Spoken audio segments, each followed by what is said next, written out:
Então, pessoal, todos bem? Sejam todos novamente bem-vindos. Hoje nós vamos tratar de uma novidade do Supremo Tribunal Federal, o cancelamento da súmula 584. É uma súmula que trata de direito constitucional barra direito tributário. Quando você lê em algum lugar que o Supremo ou o STJ cancelou um dos seus verbetes sumulados, nesse caso, você é levado a pensar que essa notícia é importante e que isso provavelmente estará em provas de concurso. Isso é uma verdade parcial.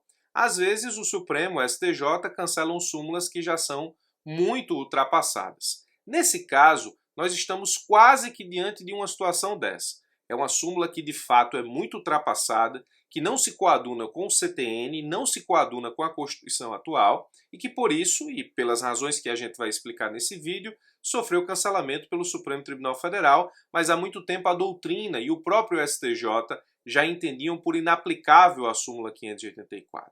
E você pode estar se perguntando, professor, por que então você grava o vídeo?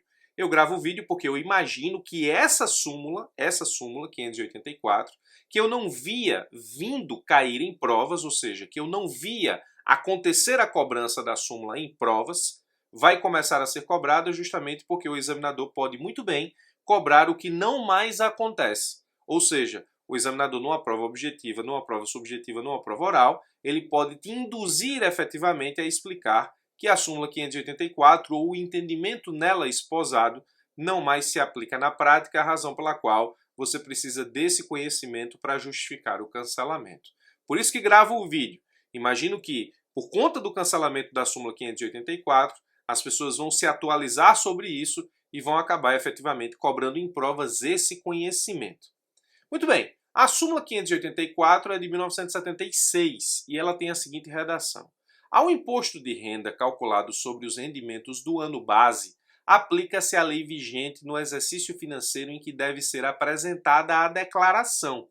É exatamente isso que você leu. Você tem o ano base do imposto de renda, sobre o qual efetivamente incidem as alíquotas do imposto e todo o regramento do tributo, e você tem o ano da declaração.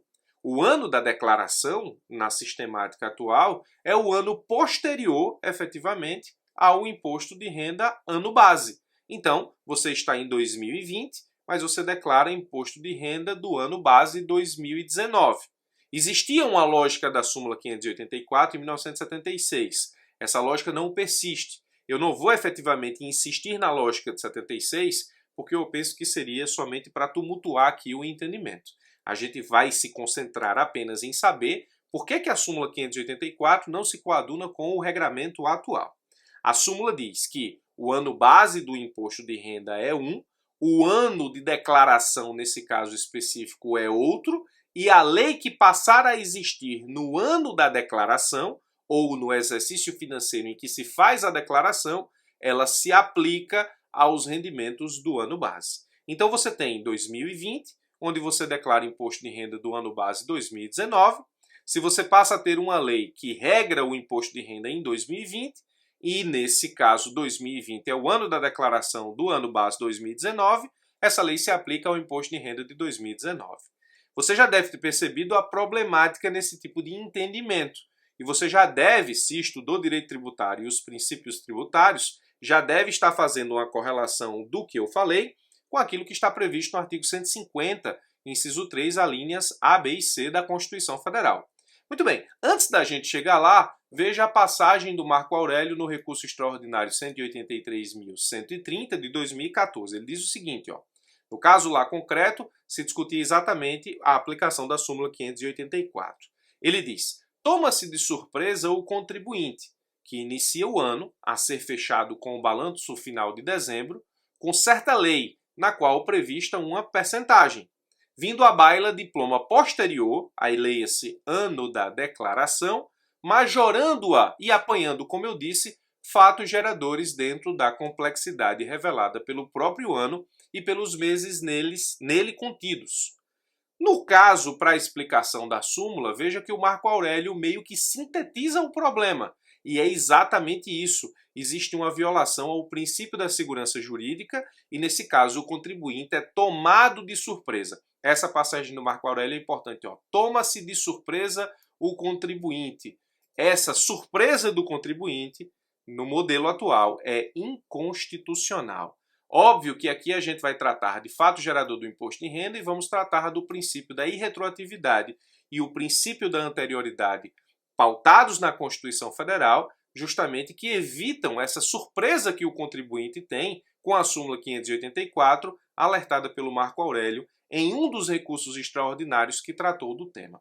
O artigo 150 da Constituição Federal diz o seguinte, sem prejuízo de outras garantias asseguradas ao contribuinte, é vedado aos entes federados cobrar tributos. A linha A. Em relação a fatos geradores ocorridos antes do início da vigência da lei que os houver instituído ou aumentado, princípio da irretroatividade, certamente você já estudou isso. A linha B. É vedado cobrar tributos no mesmo exercício financeiro em que haja sido publicada a lei que os instituiu ou aumentou, anterioridade anual. A linha C. É vedado cobrar tributos antes de decorridos 90 dias da data em que haja sido publicada a lei que os instituiu ou aumentou, observado o disposto na linha B. Então aqui você tem a anterioridade anual e aqui você tem a anterioridade nonagesimal, e esses dois incisos eles são interpretados em conjunto.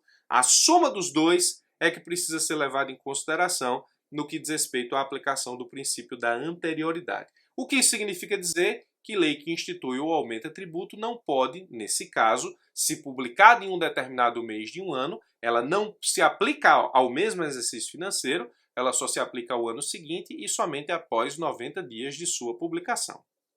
E aí tudo bem. Perceba, portanto, que existe uma incompatibilidade entre o que diz o artigo 150 e, nesse caso, 150, inciso 3, alíneas A, B e C da Constituição Federal, com o que diz a súmula 584 do Supremo. Certeza que você, a essa altura do campeonato, já percebeu a incongruência das duas redações, Constituição com a súmula. Sobre o imposto de renda, a doutrina já defendia uma posição totalmente contrária à súmula 584 e dizia o seguinte há muito tempo. Por tratar-se de imposto de período, que é o imposto de renda, ou seja, é o auferimento de renda dentro do exercício financeiro do ano base, uma vez que o auferimento de renda e proventos há de ser mensurado dentro de um lapso temporal, a lei aplicável é aquela que estiver em vigor e eficaz no primeiro dia do exercício financeiro do ano base, no qual esses acréscimos patrimoniais serão produzidos. Portanto, se a lei majoradora do imposto de renda for publicada no curso do exercício financeiro, não é nem no exercício da declaração, a doutrina diz no curso do exercício financeiro, não será ela hábil a qualificar fatos senão antes do próximo exercício financeiro. Esse é o pensamento doutrinário majoritário. O STJ, numa linha muito parecida, já dizia o seguinte, inaplicável o verbete sumular 584 do Supremo, isso o STJ disse em 2011, inaplicável à súmula 584 do Supremo, erigido à luz da legislação anterior à atual Carta Política, a Carta Magna, vigendo desde então, ou seja, para a Constituição, para o modelo, para a ordem atual, os princípios da anterioridade e da irretroatividade da lei tributária. Perceba que o STJ ele sintetiza o que eu pretendo mostrar no vídeo.